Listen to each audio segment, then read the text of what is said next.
Hello everyone, नमस्कार। आज मैं आपके लिए लेकर आया हूं इतिहास के कुछ ऐसे चुनिंदे सवालों को जिसे आप देखकर बोलेंगे वाह क्या प्रश्न है। तो सारे प्रश्नों को देखिएगा, अटेम्प्ट करने का प्रयास भी कीजिएगा, क्योंकि दोस्तों आप लोगों का बहुत दिनों से ये डिमांड आ रहा था कि सर ऑब्जेक्टिव की तो तैयारी पूरी हो चुकी है, सब्जेक्टिव की तैयारी कराइए। तो सब्जेक्टिव का क्लास अब शुरू हो चुका है। प्रतिदिन आपको क्लासेस मिलेंगे, बहुत अच्छे अच्छे प्रश्न आपको कराए जाएंगे। बस प्रतिदिन आपको सारे वीडियोस को फॉलो करते जाना है, बहुत अच्छे से आपका एग्जामिनेशन निकलेगा। शुरू करते हैं दोस्तों आज के अपने पहले प्रश्न से। पहला प्रश्न कहता क्या है, देखिएगा, प्राचीन भारत इतिहास के अध्ययन के किन्हीं दो मुख्य स्रोतों के नाम बताइए। पहले से ऑलरेडी इसके बारे में मैंने आपको भर भर के कंसेप्ट दे रखा है, लेकिन फिर से समझा देता हूं, आपका एक बार रिवीजन भी हो जाएगा। देखिए, बात जब आती है प्राचीन इतिहास की, तो प्राचीन इतिहास जब हम लोग पढ़ते हैं तो उसके बारे में हमें जानकारी कहां से प्राप्त होती है, प्रश्न आपका यही कह रहा है। तो मुख्य रूप से अगर हम लोग बात करें तो दो आपके जो होते हैं स्रोत होते हैं। ऐसे आपको 3 मैंने पढ़ाया है। एक विदेशी यात्रियों के विवरण के बारे में मैंने बताया। यहाँ पर प्रश्न आपका पूछता है कि प्राचीन भारत इतिहास का जब आप अध्ययन करते हैं तो क्या उसके सोर्सेस हैं, क्या उसके स्रोत हैं। तो याद रखिएगा, पहला जो आपका हो जाएगा साहित्यिक स्रोत, दूसरा आपका हो जाएगा पुरातात्विक स्रोत। लेकिन प्राचीन इतिहास के बारे में ज्यादातर जो जानकारियां हमें कहां से प्राप्त होती है, तो पुरातात्विक स्रोतों से ही प्राप्त होती है। बहुत ही कम साहित्यिक स्रोत है, लेकिन पुरातात्विक स्रोत बहुत सारे हैं, जिससे कि हमें प्राचीन इतिहास के बारे में जानकारी मिलती है। ऐसे कहा जाता है कि पुरातत्व में ही प्राचीन इतिहास की जो नींव है वो टिकी हुई है। तो ये आपको ध्यान रखना, बहुत इंपॉर्टेंट अच्छा सा प्रश्न है। आपके एग्जामिनेशन में मैं बतला दूं, या तो आपसे ये पूछे, नहीं तो साहित्यिक स्रोत से आप क्या समझते हैं, पुरातात्विक स्रोत से आप क्या समझते हैं, प्रश्न पूछेगा ही पूछेगा, ध्यान दीजिएगा। चलिए हम लोग बढ़ते हैं अपने अगले प्रश्न की ओर, रुख करते हैं। अगला प्रश्न देखिएगा, प्रश्न क्या कहता है कि पुरातत्व से आप क्या समझते हैं। मैंने ऑलरेडी इसलिए इस प्रश्न को पुट कर दिया था ताकि रिवीजन चल रहा है तो ऐसा ना हो कि आपके प्रश्न माइंड से ये हट जाएं। तो ध्यान दीजिएगा, पहला तो आपने ये पढ़ा कि प्राचीन इतिहास की जब हमें जानकारी प्राप्त करनी होती है तो कहां से प्राप्त करते हैं, दो ही उसके स्रोत आपके बतलाए गए यहाँ पे। कौन कौन, साहित्यिक स्रोत और आपके पुरातात्विक स्रोत। ऐसे मैंने आपको विदेशी यात्रियों के विवरण के बारे में बतलाया। फिर मैंने आपको ये भी समझाया कि अगर हम लोग उसको मिक्स कर दे, क्योंकि जो कोई भी विदेशी यात्री आया होगा तो उसने अपना यात्रा वृतांत लिखा, ठीक है। तो यात्रा वृतांत मतलब एक पुस्तक लिखा, एक पुस्तक लिखा तो उसे गैर धार्मिक पुस्तक के अंतर्गत हम लोग रख सकते हैं, यानी कि वो साहित्यिक स्रोत के अंतर्गत उसको हम लोग अगर चाहे तो पुट कर सकते हैं ना। तो इसीलिए दो मतलब मुख्य स्रोत मैंने आपको बताया, पुरातात्विक स्रोत और साहित्यिक स्रोत। फिर प्रश्न आपका यहाँ पे आता है कि पुरातत्व से आप क्या समझते हैं। तो वही पुरातत्व से बना है आपका पुरातात्विक स्रोत। तो यहाँ पर प्रश्न है कि पुरातत्व यानी कि जो भी, पूरा मतलब पुराना, तत्व मतलब आप एलिमेंट समझते हैं, जो भी पुरानी वस्तुएं हैं, जो भी पुरानी वस्तुएं हैं जिससे हमें इतिहास के बारे में जानकारी मिलती है कि क्या कुछ घटित हुआ था इतिहास में, पास्ट टाइम में क्या कुछ बीता हुआ होगा, क्या कुछ लोगों ने किया, अगर हमें जानकारी प्राप्त होती है तो उसी को हम लोग पुरातत्व कहते हैं। जैसे कि अगर जमीन की खुदाई होती है, आपने एक चैप्टर पढ़ा है क्लास 12 का सबसे पहला चैप्टर, ठीक है, जो हड़प्पा सभ्यता चैप्टर है, पूरा का पूरा पुरातत्व पे ही टिका। उसके बारे में हमारे पास कोई भी साहित्यिक यानी कि रिटन डॉक्यूमेंट्स के रूप में साक्ष्य नहीं है। जितना भी आपका हड़प्पा सभ्यता का जो भी कंसेप्ट आप पढ़ रहे हैं दोस्तों, वो सब आपका पुरातत्व पे ही टिका हुआ है। तो ध्यान दीजिएगा, प्रश्न आपसे पूछता है कि पुरातत्व से आप क्या समझते हैं, what do you mean by archaeological. तो याद देखिएगा, पुरातत्व वह विज्ञान है जिसके माध्यम से पृथ्वी के अंदर छिपी हुई सामग्रियों की खुदाई, अतीत लोगों के जीवन की जानकारी प्राप्त की जा सकती है। वैज्ञानिक तथ्यों पर आधारित होने के कारण पुरातत्व एक सर्वाधिक महत्वपूर्ण स्रोत है। इसके अंतर्गत खुदाई में प्राप्त सिक्के, अभिलेख, खंडहर, स्मारक, ये सब की गणना की जाती है। जैसे खुदाई हुआ तो हम लोगों ने हड़प्पा सभ्यता में पढ़ा है कि आप ऐसे पढ़ते होंगे कि बताइए बैल का साक्ष्य कहाँ से मिला है, नर्तकी की जो मूर्तियां हुई कहाँ से मिली है, शवों के बारे में हमें कहाँ से प्राप्त होता है। तो ये सब आपने पढ़ा ना, स्नानागार के बारे में पढ़ा। तो सब तो पुरातत्व पे ही टिका हुआ है ना। खुदाई हुआ था, आपको पता है, जॉन मार्शल वाला कहानी आपको सारा चीज बताया। पुरातत्व की अगर बात करें तो हमारे यहाँ 1861 ईस्वी में पुरातत्व की स्थापना हुई। फिर क्या हुआ था कि 1872 ईस्वी में सर जॉन मार्शल इसके डायरेक्टर जनरल बने और पूरे भारत में मतलब पुरातत्व पे इन्होंने खोज करने का कार्य किया। फिर 1902 ईस्वी में 1902 ईस्वी में अलेक्जेंडर कनिंघम साहब को पुरातत्व का मतलब डायरेक्टर नियुक्त किया गया। और अलेक्जेंडर कनिंघम साहब को ही मतलब क्या कहा जाता है, पुरातत्व के पिता के नाम से भी जाना जाता है। तो याद रखिएगा, ये सारे टर्म्स आपके लिए इंपॉर्टेंट रहेंगे। एशियाटिक सोसाइटी की स्थापना हुई थी ना, उसी के बाद से हमारे यहाँ पुरातत्व के बारे में ये खोजबीन शुरू हुआ था। जनरली प्रश्न हमारा ये था दोस्तों कि पुरातत्व से आप क्या समझते हैं। तो बस इतना माइंड में याद रखिए, पुरातत्व, पूरा मतलब पुराना, तत्व मतलब एलिमेंट, मतलब वैसा चीज जिससे हमें पुराने चीजों, पुराने इतिहास के बारे में पता चलता है, पुराने बीते हुए टाइम के बारे में पता चलता है। जैसे मान लीजिए आज हमारी सभ्यता अभी चल रही है, अभी हम लोग हैं, समझ लीजिएगा, रटना नहीं पड़ेगा। जैसे अभी हमारी सभ्यता चल रही है, ठीक है, तो अभी हमारी सभ्यता चल रही है, हम लोग इसका यूज कर रहे हैं। मान लीजिए कि भगवान न करे, खुदा न खास, हमारी सभ्यता का विनाश हो जाता है, या भूकंप के द्वारा हो, या मतलब अकाल आ जाए, जैसे कोई भी महामारी आ जाए, अगर हमारी सभ्यता का पूरा पूरा विनाश हो जाता है, तो जो यहाँ पर जो पदार्थ हैं वो तो भाई रह जाएगा ना, रह जाएगा। और आपको पता है कि दिन प्रतिदिन जमीन की जो परत होती है वो क्या होती है, ऊपर की ओर बढ़ते जाती है, तो वो सब धीरे धीरे क्या हो जाएगा, बहुत साल, मतलब ईसा पूर्व की बात है, हड़प्पा सभ्यता है ना, तो उतना दिन से तो क्या होता है, धीरे धीरे परत बढ़ जाता है, तो सब जमीन के अंदर चला जाएगा।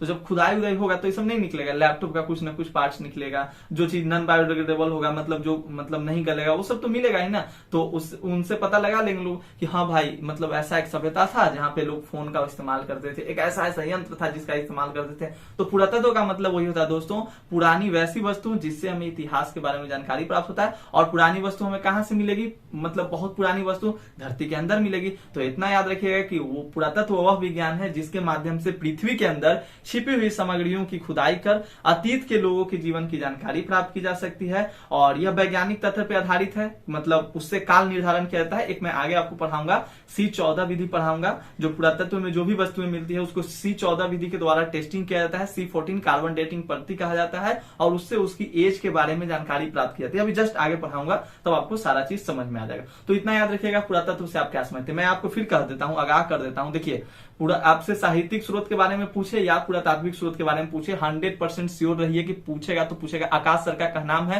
कि पूछेगा प्रश्न, तो भैया इसको आप इग्नोर नहीं करेंगे, आप इसको माइंड सेट रखेंगे। फिर मुझे मत कहिएगा कि आपने मुझे बताया नहीं था, क्योंकि समय रहते अगर आप आगाह कर लेंगे तो हो जाएगा। देखिए, एक आपका यही अभिलेख है, इसका भी जनरली जो संबंध है वो आपका पुरातत्व से ही है। अभी आपने पढ़ा अभिलेख मतलब क्या होता है।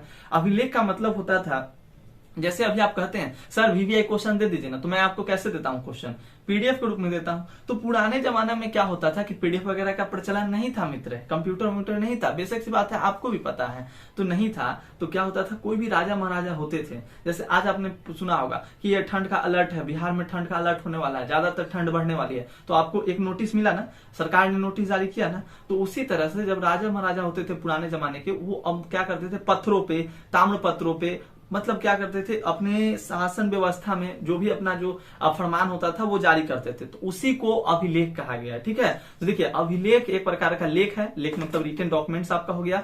कहता है कि अभिलेख उन लेखों को कहा जाता है जो स्तंभों, चट्टानों, गुफाओं, ताम्रपत्रों और पत्थरों की चौड़ी पट्टियों पर खुदे हुए तत्कालीन शासकों के शासन का सामाजिक, राजनीतिक, आर्थिक व धार्मिक चित्र खींचते हैं। अब सिंपल सा बात है ना, कोई भी आदमी अगर मतलब इतना मतलब श्रद्धा पूर्वक लिखवा रहा है कोई चीज, तो उसमें अपना बुराई लिखवाएगा कि हाँ फलना को हम मारे थे, फलना को हम काटे थे, ये नहीं लिखवाएगा कि हाँ मैंने विजय प्राप्त किया था, मेरे यहाँ ये ऐसी शासन व्यवस्था थी, लोगों को इस तरह से ट्रीट किया जाता था, ये सारा चीज लिखा जाएगा ना। तो यही बताया गया कि शासन की सामाजिक, राजनीतिक और आर्थिक, धार्मिक के बारे में हमें पता चलता है। जैसे अभिलेख में अगर मान लीजिए कोई ऐसा फरमान है कि मतलब पूजा पाठ वाला फरमान है, यानी कि धार्मिक चित्र खींच दिया, आर्थिक मतलब जैसे सिक्के उक्के हो गए, तो सिक्के पे भी मतलब बहुत सारे चिन्ह रहते हैं, तो ये आपको ध्यान रखना है, ठीक है। तो अभिलेख किसे कहते हैं, उम्मीद है कि आपको क्लियर हो गया होगा। आगे बढ़ते हैं, समझ जाइएगा सारे प्रश्नों को, समझ लिए तो फिर कोई दिक्कत नहीं है भैया, अगर समझ लिए तो फिर कोई दिक्कत नहीं होने वाला है। हाँ देखिएगा, चौथा नंबर प्रश्न आपका कहता है कि इतिहास लेखन में अभिलेखों का क्या महत्व था। वही बात, इतिहास लेखन में वही प्रश्न कि अभिलेख से आप क्या समझते हैं, उसी के महत्व के बारे में। तो किसी चीज के बारे में आपको पता चल जाए, ऐसे आपको पता चल जाए कि संज्ञा सर किसे कहते हैं, तो किसी व्यक्ति, वस्तु, स्थान आदि के नाम को संज्ञा कहते हैं। तो संज्ञा की क्या खासियत है, तो संज्ञा की खासियत यही भाई कि वो हमें किसी भी चीज के नाम को बतलाता है, इंडिकेट करता है, तो उसी को ना संज्ञा कहते हैं। तो उस तरह से इतिहास लेखन में अभिलेखों का महत्व पूछ रहा है। तो भाई अभिलेख से हमें वहां के राजाओं के शासन के बारे में, उनके मतलब जो भी प्राचीन काल में राजा होते थे, पुराने समय में जो भी राजा होते थे, उनके धार्मिक, राजनीतिक, इन सब चीजों के बारे में जानकारी मिलता था कि उनकी अर्थव्यवस्था कैसी है, मतलब किस तरह से वहां पर पुरुष को कितना मतलब मान्यता प्रदान है, स्त्रियों को कितना मान्यता प्रदान है ना, कितना सामाजिक मतलब भेदभाव क्या कुछ है, इस सब चीजों के बारे में पता चलता है। सिंपल सा टर्म बोले तो सामाजिक, धार्मिक और राजनीतिक के बारे में पता चलता है। तो उसी को थोड़ा सा एलुब्रेट करके लिख दीजिए, प्रश्न ऐसे पूछ दिया। तो देखिए, इतिहास लेखन में अभिलेखों का स्थान है। अभिलेख से प्राचीन काल के राजा तथा उस समय रह रहे लोगों के जीवन के बारे में जानकारी प्राप्त होती है। राजाओं के क्रियाकलाप या आदेश, विचार तथा महिला पुरुष दिए गए धार्मिक संस्थान में दान का विवरण भी मिलता है। शासकों और उनकी उपलब्धियों के बारे में जानकारी भी मिलती है। भूदान और अर्थव्यवस्था के बारे में भी जानकारी मिलती है तथा सामाजिक और धार्मिक जीवन के बारे में भी जानकारी मिलती है। साम्राज्य विस्तार के बारे में भी जानकारी मिलती है। इस तरह से अभिलेख से इतिहास के लेखन में बहुत सारी जानकारियां हमें प्राप्त होती है। तो लिख देंगे कि नहीं? सिंपल सा है, लिख देंगे कि नहीं? आई होप कि लिख दीजिएगा, लिखिएगा जरूर। अब ऐसा नहीं कि सर ने बताया मैं इतना मेहनत कर रहा हूँ और आप लोग करेंगे ही नहीं, क्योंकि आपको पता है मैं आपके लिए दिन रात अब लगातार एक कर दिया हूँ। प्रश्न में छाप रहा हूँ और टाइप कर रहा हूँ और आपके लिए वीडियोस बना रहा हूँ। तो आप लोग का भी परम कर्तव्य बनता है मित्रों कि आप लोग भी बहुत बखूबी मेरा साथ दें और अच्छे से तैयारी करें। जब आप लोग का मार्क्स अच्छा आएगा तभी जाकर मुझे भी खुशी होगा और मैं भी हैप्पी रहूंगा कि हाँ मैंने पढ़ाया, आप लोगों का मार्क्स अच्छा है। और अभी हमारे पास बहुत अच्छा खासा समय है रिविजन करने का। रिविजन अगर हम लोग अच्छे से कर लेते हैं सारे विषयों का तो बहुत अच्छे से हमारा एग्जाम भी जाएगा। चलिए, मौर्यकालीन इतिहास के प्रमुख स्रोतों का संक्षिप्त विवरण दीजिए। अब देखिए, प्रश्न थोड़ा सा घुमा दिया। अब लड़का तो कहेगा कि हम तो मौर्यकालीन इतिहास के बारे में पढ़ भी नहीं किए हैं, तो ऐसा नहीं सोचना है। देखिए, इतना ध्यान दीजिए। मौर्यकालीन इतिहास कब का? प्राचीन इतिहास। तो प्राचीन इतिहास के स्रोतों के बारे में तो भैया प्राचीन इतिहास के बारे में सर ने बताया था कि दो स्रोत मुख्य हैं। क्या क्या? एक पुरातात्विक, एक साहित्यिक। तो पुरातात्विक में वही आप नहीं याद रहेगा, कुछ भी नहीं याद आएगा, तो इतना लिख दीजिए कि मौर्यकालीन इतिहास के प्रमुख स्रोत पुरातात्विक है और साहित्यिक है। कुछ ना कुछ तो नंबर मिल जाएगा। लेकिन अगर आप मेरे वीडियोस को देख रहे हैं तो थोड़ा सा तो नॉलेज आपको गेन करना ही होगा ना। तो चलिए, आप मेरी वीडियोस को देख रहे हैं तो नॉलेज को गेन कर लीजिए। देखिए क्या कहता है कि मौर्यकालीन इतिहास के प्रमुख स्रोतों का संक्षिप्त विवरण देना है। तो देखिए, जानकारी हेतु साहित्यिक और पुरातात्विक ये दोनों प्रकार के तो स्रोत हैं ही हैं। अब साहित्यिक स्रोत क्या होता है? तो साहित्यिक स्रोत सर ऐसा स्रोत होता है सर जो रिटन डॉक्यूमेंट्स के फॉर्म में रहता है सर। जैसे ये धार्मिक भी हो सकता है, जैसे महाभारत हो गया सर, महाभारत हमें लिखा हुआ मिल गया, रामायण हमें लिखा हुआ मिल गया, तो उसी को हम लोगों ने पढ़ लिया और पता लगा लिया कि हाँ प्राचीन समय में ऐसा ऐसा मतलब ये सारी चीजें हुई थी, घटित हुआ था, है कि नहीं। तो ये आपका साहित्यिक स्रोत होता है। अब साहित्यिक में भी एक धार्मिक हो जाता है, गैर धार्मिक हो जाता है। जैसे कोई भी विदेशी यात्री हमारे यहाँ घूमने आता था, आपको पता है पहले ये भारत जो था विश्व गुरु था। समझिए, आज हम लोग कहते हैं ना कि आज हमारे भारत को विकासशील बनाना, विकसित बनाना है। आप 1750 ईस्वी में जाइए ना, 2600 ईसा पूर्व से लेकर 1900 ईसा पूर्व के बीच में जाइए ना, हड़प्पा सभ्यता इतनी विकसित सभ्यता थी कि क्या बोला जाए। उतना दुनिया में कोई ऐसा सभ्यता ही नहीं था जो कि हड़प्पा सभ्यता की तुलना कर सके। मतलब इतना विकसित सभ्यता था, शुरू विश्व गुरु रहा है, आपको पता है। तो यही प्रश्न तो मतलब यहाँ आते रहते थे, विदेश से भी लोग आते थे। तो विदेश से जो लोग आते थे तो जो कुछ वो ऑब्जर्व करते थे ना, अपने आसपास में जो कुछ चीजों को देखते थे वो क्या करते थे, उसको किताबों में संग्रहित यानी कि लिखना शुरू कर देते थे। जो भी उस समय का भाषा था उस भाषा में वो लिखना शुरू कर देते थे। तो वही आपका साहित्यिक स्रोत था। साहित्यिक स्रोत भी दो प्रकार के, एक धार्मिक और एक गैर धार्मिक आपको हो जाते हैं। तो धार्मिक की अगर बात करें तो धार्मिक यहाँ पर मौर्यकालीन की बात की जा रही है। तो देखिए, साहित्यिक स्रोत में कौटिल्य, चाणक्य का अर्थशास्त्र, मतलब अब इतना याद रखिएगा, चाणक्य किस समय में हुए? मौर्य के समय में, इतना याद रखेंगे। विशाख दत्त का मुद्रा राक्षस यानी कि विशाख दत्त किसके समय में हुए? मौर्य के समय में।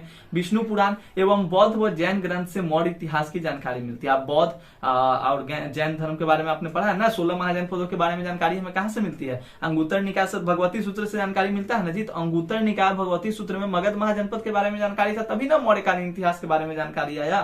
तो ये कंसेप्ट आप ध्यान दीजिएगा। विदेशी यात्रियों के विवरण में यूनानी राजदूत मेगास्थनीज की इंडिका मौर्यकालीन इतिहास जानने का प्रमुख स्रोत है। एक मैंने अलग से पॉइंट ऐसे ही मेंशन कर दिया ताकि आपको याद रहे, क्योंकि मेगास्थनीज से प्रश्न आपके एग्जामिनेशन में भर भर के पूछा ही जाता है बार बार। और पुरातात्विक स्रोतों में आपके अभिलेख हो गए, सिक्के हो गए, मौर्यकालीन इतिहास को लिखने में अत्यधिक प्रामाणिक एवं मददगार साबित हुए हैं। और आपको पता है कि हमारे यहाँ अभिलेख का जो प्रचलन शुरू हुआ था वो मौर्य के ही एक राजा जो कि तीसरे शासक थे मौर्य वंश के, और उनका नाम है अशोक। तो अशोक ने ही सर्वप्रथम अभिलेखों का प्राचीन इतिहास में शुरुआत कराया था। और अगर हम लोग बात करें कि अशोक के अभिलेखों को सर्वप्रथम किसने पढ़ा, तो ये भी ध्यान रखिएगा, अशोक के अभिलेख को दोस्तों जेम्स प्रिंसेप जो कि एक ब्रिटिश ईस्ट इंडिया कंपनी के अधिकारी थे, उन्होंने सर्वप्रथम क्या किया था, अशोक के अभिलेखों को डिकोड किया था, पढ़ने का कार्य किया था। तो ये इंपॉर्टेंट पॉइंट्स आपको ध्यान रखना है। कब? तो 1800 मतलब ईस्वी आपको कमेंट करके बताना है, 30 के दशक में, मैंने आपको बताया भी है। चलिए अगला प्रश्न 6 नंबर देखिए, आ गया ना, मैंने अभी बोला था ना, इसका भी सीधा संबंध पुरातत्व से ही है। पूछता है कार्बन 14 विधि से आप क्या समझते हैं? बस मेरी ओर देखिए, मेरी ओर देखिए ध्यानपूर्वक, नहीं कुछ टेक्स्ट मत देखिए, मेरी बातों को सुनिए ना, आप समझ जाइएगा। कार्बन 14 विधि C14 विधि, ठीक है। जिसको आप एक अन्य नाम बोले तो कार्बन डेटिंग पद्धति भी कह सकते हैं। तो ध्यान इतना रखिए, ये जो मेथड होता है कार्बन 14 जो विधि है वो किसी भी वस्तु का कालावधि को मापता है। कालावधि मतलब उसके समय को मापता है कि ये कितना साल पुराना होगा, ये कितना साल इसका एज कितना रहा होगा, ठीक है। कोई बहुत विशाल पेड़ है तो उसका भी वो एज ज्ञात कर देगा कि ये कितना साल पुराना है। तो वो विधि को क्या कहते हैं, कार्बन 14 विधि कहते हैं। आप लोग मेरी बातों को सुनिए। तो देखिए दुनिया में जितनी भी वस्तुएं हैं उसमें दो तरह के कार्बन है। कौन कौन से कार्बन है, दो तरह के कार्बन, एक C12 और एक C14। तो क्वेश्चन आपका क्या कर रहा है, C14। तो याद रखिए जिसके बारे में प्रश्न कर रहा है वो आपका क्या होता है, घटता और बढ़ता है। देखिए दुनिया में जितनी भी वस्तुएं हैं उसमें दो तरह के कार्बन है, एक C12 कार्बन है, एक C14 कार्बन है। तो क्या होता है मित्र कि C12 कार्बन जो होता है वो लोगों में क्या होता है, सेम रह जाता है। मतलब जितनी वस्तुएं हैं, लोग क्या कहें, वस्तुओं कहते हैं, तो C12 की जो मात्रा होती है वो हर समय समान रहता है, मर गया जिंदा रहे कितना साल पुराना हो जाए। लेकिन जो C14 की जो मात्रा होती है ना वो लगभग 5730, ऐसे ही अप्रोक्स माना गया है, लगभग 5730 सालों में आधा हो जाता है। जैसे कि आपको पता है हम लोग अगर कार्बन की मात्रा को ग्राम में मापते हैं, है ना, तो अगर हम लोग इसको करते हैं, एटॉमिक मास आप निकालते होंगे, क्लास 10th में आप पढ़े होंगे, खैर उतना डिटेल में नहीं जाइए, प्रश्न को समझ लीजिए। तो 5730 सालों में क्या होता है कि कार्बन 14 की जो मात्रा होती है वो आधी हो जाती है। तो आप अनुमान नहीं लगा सकते हैं। मान लीजिए कोई चीज आज 1 किलो है, ठीक है, अब आधा किलो कब हो जाएगा, आधा किलो कब हो जाएगा जी, मतलब 5730 साल जब उसका बीत गया तब मतलब आधा किलो हो गया। तो अभी 1 किलो था, मतलब हम पता लगा लेंगे कि जो पेन है इसका कार्बन का, इसमें कितना कार्बन होना चाहिए ये हमको पता है। अभी बहुत दिन बाद हमको पेन मिला तो हम देख रहे हैं कि इसका कार्बन तो भैया इतना मतलब खत्म है। मान लीजिए 1 किलो कार्बन होना चाहिए, एग्जाम्पल दे रहा हूँ, कार्बन 1 किलो नहीं, तो मतलब एग्जाम्पल दे रहा हूँ, मान लीजिए 1 किलो कार्बन होना चाहिए, ठीक है। आप बहुत दिन बाद देख रहे हैं ना कि ये कार्बन आधा किलो हो गया हो, तो आप नहीं देख रहे, मतलब कोई और देखा तो आधा किलो कार्बन है, तो उसको पता चला ना कि पेन का कार्बन 1 किलो था, यानी कि ये कितना साल पुराना हो गया, 5730 साल पुराना हो गया, तब ना भाई आधा किलो कार्बन इसका खत्म हो गया। तो ये ध्यान रखिएगा। हालांकि आपने एटॉमिक मास में आपने पढ़ा होगा किस तरह से इसको मापा जाता है। तो देखिए कार्बन 14 विधि वस्तु की कालावधि मापने की वैज्ञानिक विधि है, जिसको कार्बन डेटिंग पद्धति के नाम से भी जाना जाता है, ये आप ध्यान रखिएगा। और इसके अनुसार जब वस्तु या जीव अस्तित्व में होता है तो उसमें दो प्रकार के कार्बन पाए जाते हैं, एक C12 और एक C14, जिनमें से C12 की जो मात्रा होती है वो समान होती है, लेकिन जैसे जैसे वस्तु विघटित होती है C12 की मात्रा तो समान रहती है लेकिन C14 की मात्रा कम हो जाती है। और ऐसा माना जाता है कि 5730 सालों में C14 की मात्रा घटकर आधी रह जाती है। माना नहीं, मतलब शोध किया गया है। और जिस पदार्थ में कार्बन 14 की मात्रा जितनी कम होगी इतना कि वो पुराना है, जितना कम कार्बन 14 की मात्रा उतना वो पुराना हो गया। तो बहुत हाईलाइटेड प्रश्न है भैया, अगर याद नहीं रखिएगा तो दिक्कत हो जाएगा। तो याद रखिएगा प्रश्न को। C14 मतलब क्या समझते हैं, C14 मतलब समझ गए, मतलब खाना था, आधा खाना खा गया तो कितना साल पुराना हो गया जी, इतना साल पुराना हो गया। आगे देखिएगा प्रश्न, 7वां नंबर प्रश्न है। ये जो प्रश्न है, सिंधु घाटी सभ्यता को हड़प्पा सभ्यता क्यों कहते हैं। सिंपल सा, पहले बढ़ने से पहले मैं आपको बता दूं, सारा प्रश्न मेरी ओर देखिए, सभी प्रश्नों को समझ जाएगा, पढ़ने की कोई आवश्यकता नहीं। जब इसका आप नोट्स बनाइएगा, क्योंकि आपको क्या करना है, एक पेज लेना है, खाली पेज लेना है, और उसमें इन सभी प्रश्नों को आपको क्या करना है, वो क्वेश्चन नंबर नोट कर लेना है, डेट डालकर नोट करना है। एग्जाम से एक दिन पहले बस मेरे प्रश्नों को पढ़ के जाइएगा। 100% सफलता न मिले तो फिर मुझे कहिएगा। देखिए सिंधु घाटी सभ्यता को हड़प्पा सभ्यता क्यों कहा जाता है, तो ध्यान दीजिएगा। ये हड़प्पा सभ्यता किस पे टिका हुआ है, पुरातत्व पे टिका हुआ है, ठीक है। इसको हड़प्पा सभ्यता क्यों कहा जाता है, सिंधु घाटी। हालांकि जब इसका खोज हुआ, मतलब बहुत पुरानी सभ्यता थी, जब खोज हुआ तो 1921 में क्या हुआ कि जब राय बहादुर दयाराम साहनी उत्खनन कर रहे थे, मतलब वहां पे घूम रहे थे, उत्खनन करता थे, तो उनको एक शहर मिला, ठीक है। खोजते खोजते उनको खुदाई के दौरान एक शहर मिला, तो उन्होंने उनका मतलब सबसे पहले जो था वो हड़प्पा जगह ही मिला, ठीक है। हालांकि ये जो सभ्यता थी वो मतलब ज्यादातर इसके जब तक 1921 तक मतलब जो भी पार्ट्स बाद तक मतलब खोज हो चुके थे, लगभग जो हिस्से थे वो सिंधु नदी के तट पे ही अवस्थित थे, इसलिए इसे सिंधु घाटी सभ्यता कहा गया। लेकिन फिर प्रश्न ऐसे आपके एग्जामिनेशन में पूछ देता है, थोड़ा सा पलट के पूछ देता है, जैसे अभी पूछा है कि सिंधु घाटी सभ्यता को हड़प्पा सभ्यता क्यों कहा जाता है। देखिए इसको क्यों हड़प्पा सभ्यता कहा जाता है, क्योंकि सबसे पहला जो शहर था सिंधु घाटी सभ्यता में हड़प्पा ही खोजा गया था। तो हालांकि बाद में जब अन्य शहर मिले तो सब सिंधु, आपको पता है ना, गुजरात में भी मिल गया, राजस्थान में भी मिल गया, तो बहुत जगह शहर मिल गए आपके। तो जब उस सभ्यता से मिले जुले शहर जब इधर उधर भी मिलने लगे, सिंधु नदी के तट से हटकर भी मिलने लगे, तब लोगों ने कहा, मतलब जो भी वैज्ञानिक थे, जो भी पुरातत्विद थे, वो कहने लगे कि अब ये तो गलत हो गया जी, सिंधु घाटी सभ्यता तो हम लोग नाम रख दिए, लेकिन और अन्य भी जो शहर हैं वो सब तो सिंधु नदी से, सिंधु तट से अलग अलग मिल रहे हैं ना, तो इसका नाम क्या दिया जाए। तो प्रॉपर सबने कहा कि ठीक है, मेजोरिटी मैक्स आप रूल्स होता है ना, आपने जाना है। तो सबसे पहले भैया हड़प्पा को खोजा गया है ना, तो आप हड़प्पा सभ्यता इसको क्यों ना नाम रख दिया जाए, तो इसीलिए इस सभ्यता को हड़प्पा सभ्यता नाम रख दिया गया। तो सिंपल सा मेरी फेस पे देखिए, मेरे चेहरा पे देखिए, आंखों पे देखिए और समझने का प्रयास कीजिए, क्योंकि सर्वप्रथम जो हुआ था यहाँ पे हड़प्पा नामक नगर के खोज हुआ था, उत्खनन हुआ था, इसीलिए सिंधु घाटी सभ्यता को हड़प्पा सभ्यता के नाम से जाना जाता है। इलोबरेट करना होगा तो इलोबरेट भी आप कर देंगे, क्योंकि अब वैसे वही लिखिएगा कि इसके अधिकांश जो शहर थे वो सिंधु घाटी पे तो थे, लेकिन और भी बाकी जो शहर थे वो अन्य जगहों पे थे, स्थित थे, जिसके कारण इसे हड़प्पा सभ्यता का नाम दिया गया। थोड़ा सा पढ़ लेते हैं आपकी संतुष्टि के लिए। सिंधु घाटी सभ्यता को हड़प्पा सभ्यता इसलिए कहा जाता है क्योंकि पुरातत्वविद मतलब वही जो पुरातत्व के बारे में जानकारी प्राप्त करते हैं, द्वारा सर्वप्रथम हड़प्पा नगर की खोज हुई थी। इस महत्वपूर्ण सभ्यता का पता लगाने का श्रेय राय बहादुर दयाराम साहनी को जाता है। दयाराम साहनी ने 1921 में हड़प्पा नामक स्थल पर पुरातात्विक उत्खनन कर कई हड़प्पाई मोहरें प्राप्त की थी। इसके बाद ही अन्य स्थानों पर पुरातात्विक खुदाई की गई। सिंधु घाटी सभ्यता का सबसे पहला और महत्वपूर्ण नगर होने के कारण इसे हड़प्पा सभ्यता कहा जाता है। तो point to be noted milord, यही तो पॉइंट आपका इंपॉर्टेंट था प्रभु, तो इस पॉइंट को याद रखिएगा प्रभु। क्लियर है, आगे बढ़ते हैं मालिक, अगला प्रश्न देखते हैं। प्रश्न संख्या 8 नंबर देखिए, ये प्रश्न थोड़ा सा आपके लिए बेटर लाजवाब है। 8 नंबर देखिए क्या कहता है कि सिंधु घाटी नगर योजना की 4 विशेषता बतलाइए। सिंधु घाटी नगर योजना तो सिंपल सा भी मैंने आपको ऊपर में ही तो बतला दिया कि आज हम लोग कहते हैं कि विश्व गुरु बनेंगे, आज हम लोग कहते हैं कि मोदी जी आज कहते हैं कि हम भारत को विकसित बनाएंगे, है ना, लेकिन अपना जो भारत था वो पहले से ही विकसित था पूरा का पूरा, है कि नहीं। तो वही सिंधु घाटी की जो नगर योजना थी अति मतलब सुव्यवस्थित थी। यहाँ पर जल निकास प्रणाली की व्यवस्था था, सुनियोजित नगर था, अच्छे अच्छे नगर बसाए हुए थे, निपुण नागरिक प्रबंधन था, नागरिकों का भी मतलब खास ख्याल था, भवन निर्माण कला भी इसमें ज्यादा था। तो उसी पॉइंट को यहाँ पे मेंशन कर लेना है, 4 पॉइंट्स को लिख लीजिएगा। आगे बढ़ते हैं, 9 नंबर प्रश्न देखिएगा, हड़प्पा सभ्यता का विस्तार की विवेचना करें। यह भी इंपॉर्टेंट प्रश्न है, वीवीआई प्रश्न है, मॉडल में भी इस प्रश्न को पूछा था। और हाँ, मैं बतला देता हूं कि मैं प्रतिदिन अभी इतिहास का और भी विषय का मतलब सब्जेक्टिव प्रश्न लाते रहूंगा, तो आप लोग सभी प्रश्नों को अटेम्प्ट करिएगा और एक अलग से कॉपी में सभी प्रश्नों का नोट्स बनाइएगा और नोट्स बना के मेरे व्हाट्सएप पे आप जरूर से जरूर सेंड कीजिए, ताकि मुझे पता चलेगा कि हाँ आप लोग सच में कर रहे हैं। क्योंकि मैं रिस्क नहीं लेना चाहता, मुझे ये नहीं होना चाहिए कि बच्चे मेरे से पढ़ें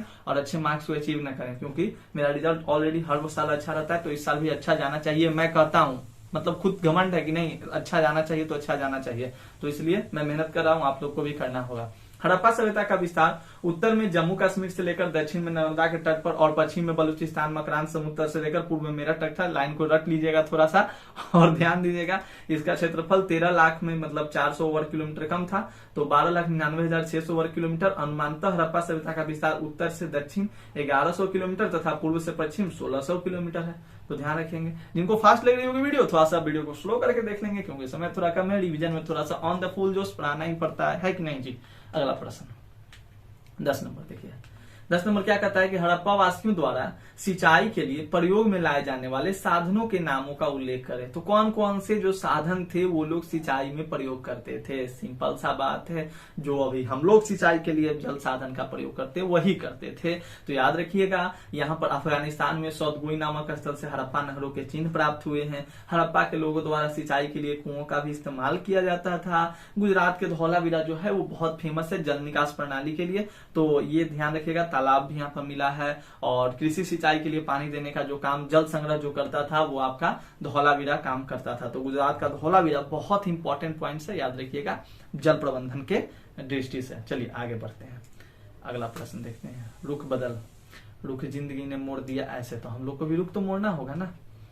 प्रश्नों को देखिएगा, ये प्रश्न ऐसे हो जाते हैं। प्रश्न कहता है आपका कि सिंधु घाटी सभ्यता की नगर योजना का वर्णन करे। नगर योजना भी आपने पढ़ा, अब नगर योजना का वर्णन भी करने के लिए आपसे कह दिया है। तो नगर योजना में यही था कि सड़क की व्यवस्था अच्छी थी, जल निकासी प्रणाली भी अच्छा था, स्नानागार भी थे, अन्नागार भी थे, ईंटों बहुत अच्छे अच्छे ईंट थे। तो थोड़ा सा पढ़ लेते हैं भाई। सिंधु घाटी सभ्यता की सर्वप्रथम विशेषता इसका नगर नियोजन है। सिंधु घाटी के लोग नगरों में रहने वाले थे, वे नगर स्थापना में बड़े कुशल थे। उन्होंने हड़प्पा, मोहनजोदड़ो, कालीबंगा, लोथल और रोपन जैसे अनेक नगरों का निर्माण किया। उनकी नगर व्यवस्था के संबंध में निम्नलिखित विशेषताएं मुख्य रूप से उल्लेखनीय है। तो आप देख लीजिएगा, सिंपल है, मैंने कराया है प्रश्नों को। अगला 12 नंबर प्रश्न देखिए क्या कहता है आपका, बहुत ही इंपॉर्टेंट प्रश्न है, अच्छा प्रश्न है। किन्हीं 8 महाजनपदों के नाम बताइए। महाजनपद के बारे में जानकारी आपको अंगुत्तर निकाय और भगवती सूत्र से मिलता है, तो आपको पता ही है। अब प्रश्न पूछ रहा है कि 8 महाजनपदों के नाम बताइए, दम याद रख लीजिएगा, इसको एग्जामिनेशन में पूछेगा प्रश्न, इंपॉर्टेंट है। मगध, काशी, अवंती, कौशल, कंधार, सुरसेन, कंबोज, मत्स्य, तो याद रख लीजिएगा भाई, 8 को जरूर याद रख लीजिएगा। देखिए 13 नंबर प्रश्न है कि महाभारत में वर्णित विवाह के प्रकारों का उल्लेख करें, तो 8 प्रकार के विवाहों के बारे में बताया गया। ऐसे मनु स्मृति में भी आपके 8 प्रकार के विवाहों का ही उल्लेख किया गया है। तो प्रश्न पूछता है कि महाभारत में 8 प्रकार के विवाहों का वर्णन कौन कौन सा है, तो ब्रह्म विवाह, दैव विवाह, आश्र विवाह, प्रजापत्य विवाह, असुर विवाह, गंधर्व विवाह, राक्षस विवाह और पिशाच विवाह।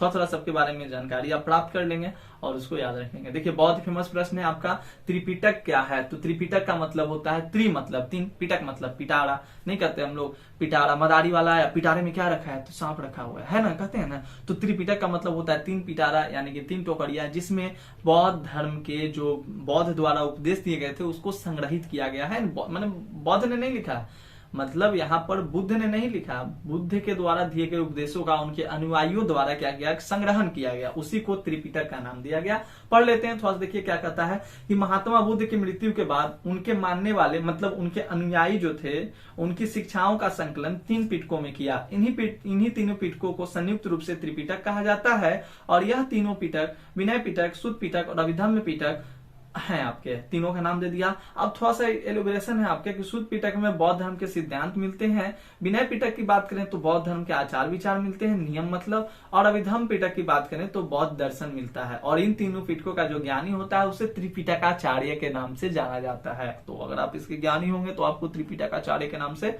जाना जाएगा। चलिए आगे बढ़ते हैं बिना कोई देर किए हुए। जनपद से आप क्या समझते हैं, प्रश्न बार बार पूछता है। तो जनपद का अर्थ एक ऐसा भूखंड है जहां कोई जन यानी कि लोग, कुल या जनजाति अपना पांव रखता है। पांव रखना मतलब समझ रहे हैं, मतलब ऐसे गोल हटा के हटा दिया। एक वीडियो आता है ना, आपने देखा होगा, क्या करता है कि जो रेस्टोरेंट में जाता है तो वहां का जो दरमान रहता है तो वो ऐसे ऐसे प्रणाम करता है ना, जी हजूर ऐसे करता है ना, प्रणाम सर प्रणाम। तो वो क्या करता है, बार बार ऐसे जाता है, बार बार साइड होता है, बार बार ऐसे जाता है, बार बार साइड होता है। तो वो बात नहीं है यहाँ पे। जनपद का मतलब हुआ कि ऐसा भूखंड जहाँ पे लोग रहते हैं, जहाँ पे लोग बस जाते हैं, जहाँ पे लोग अपना मवेशी रखते हैं, मतलब अपना जीवन यापन करते हैं, उसी को जनपद कहा गया। जनपद का विशाल रूप महाजनपद हुआ। महाजनपद से आपका एक साम्राज्य बना, जो कि मगध महाजनपद के बारे में आप पढ़ते हैं, मगध साम्राज्य के बारे में पढ़ते हैं।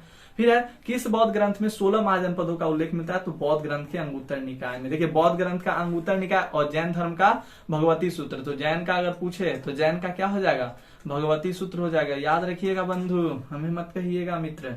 अगला देखिएगा 17, किस शिलालेख से अशोक द्वारा कलिंग विजय की जानकारी मिलती है। अशोक के 13वें शिलालेख से पता चलता है कि उसने कलिंग पर विजय प्राप्त किया। 18 नंबर प्रश्न, कलिंग युद्ध का अशोक पर क्या प्रभाव पड़ा था। तो देखिए जब अशोक कलिंग युद्ध देखा ना, कलिंग युद्ध किया ना, उसके बाद उसका हृदय जो था ना अशोक का, महान सम्राट ऐसे नहीं कहा जाता है, महान सम्राट ऐसे नहीं कहा जाता है, क्योंकि अशोक का जो हृदय था वो द्रवित हो गया। मतलब अशोक बोला हे मार काट में नरसंहार में कुछ नहीं लगा, मतलब हजारों हजार की संख्या में लोगों का शव देखना, मूड़ी कटा हुआ देखना, तो मतलब रहा नहीं गया। कैसे होता है, बर्दाश्त नहीं होता है, उनको कहते हैं झौं आ जाना, है ना। तो वही है, कलिंग युद्ध के भीषण नरसंहार को देखकर अशोक का कठोर हृदय द्रवित हो गया। उसने चंद्रगुप्त द्वारा गठित सेना भंग कर दी। चंद्रगुप्त कौन थे, उनके दादा, है ना, दादे ना हुए।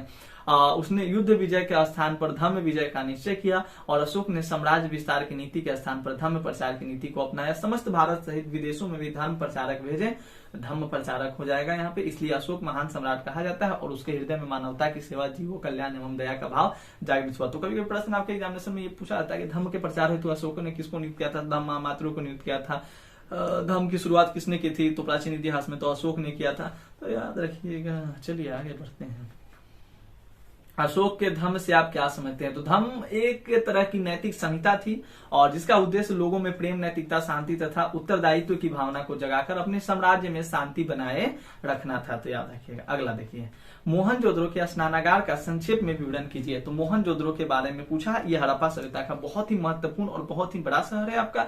यहाँ पर आपके सबसे बड़े स्नानागार मिलते हैं, सबसे बड़े अन्नागार मिलते हैं। तो आपको याद रखना होगा। मोहनजोदड़ो के स्नानागार के बारे में पूछा है, तो स्नानागार में क्या होता था भाई, बड़े बड़े बड़े सार्वजनिक मतलब विशेष महत्व रखता है। मतलब कि जब भी सार्वजनिक स्नान वगैरह होता था, पूजा पाठ वाला दिन होता था, तो लोग मोहनजोदड़ो में ही जाकर वहां के जो कुंड था उसमें स्नान करते थे, है ना। तो वही है, इसका बताया गया, इसके कुछ आकार के बारे में बताया गया कि 180 मतलब स्क्वायर फुट का होता था, स्क्वायर के आकार का होता था। स्नानागार जो होता था रेक्टेंगुलर नहीं, स्क्वायर, इसके चारों ओर बरामदे होते थे। स्नानागार में पानी भरने के लिए अलग से सुविधा होता था, पानी निकासी का भी अलग से सुविधा होता था। और मोहनजोदड़ो के स्नानागार के चारों ओर बरामदे थे। स्नानागार को पानी से भरने के लिए कुआं भी होता था। तो ये सारी बातें यहाँ पर कही गई है। तो इस तरह से अभी आपने देखा कितने, तो अभी आपने इस वीडियो में देखा दोस्तों टोटल 20 क्वेश्चंस, ठीक है। तो अब क्या करना है आपको, आपका वर्क है कि जितने भी मैंने 20 क्वेश्चंस कराए हैं, आपको एक पेज पे, मतलब 1 2 3 पेज, जितना पेज लगे, आपको क्या करना है, सारे प्रश्नों को लिख लेना है अपने मन से, ठीक है।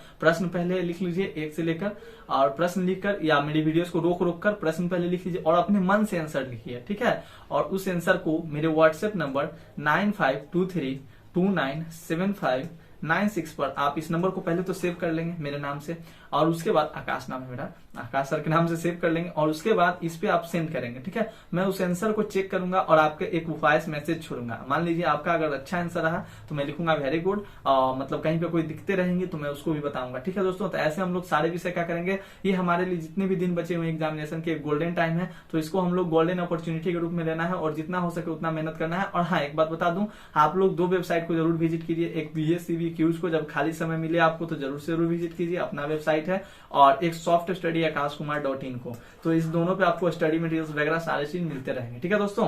तो take care all of you, मिलते हैं अगले क्लास में, तब तक के लिए धन्यवाद। जय हिंद, जय भारत। और हाँ, शाम 4 बजे हमें लाइव डिस्कशन के लिए सॉफ्ट स्टडी ऐप पे जुड़ना ना भूले। तो सॉफ्ट स्टडी ऐप में बिल्कुल फ्री है, आप जुड़ सकते हैं लाइव डिस्कशन के लिए। आज भी लाइव डिस्कशन हुआ था, तो आप लोग प्रतिदिन जुड़िए। जो भी प्रश्न कराता हूँ लाइव डिस्कशन हम लोग सारे लोग एक वॉइस मैसेज के जरिए करते हैं, तो आप लोग भी जुड़ा कीजिए। Take care all of you, मिलते हैं अगले क्लास में, तब तक के लिए धन्यवाद। जय हिंद, जय भारत।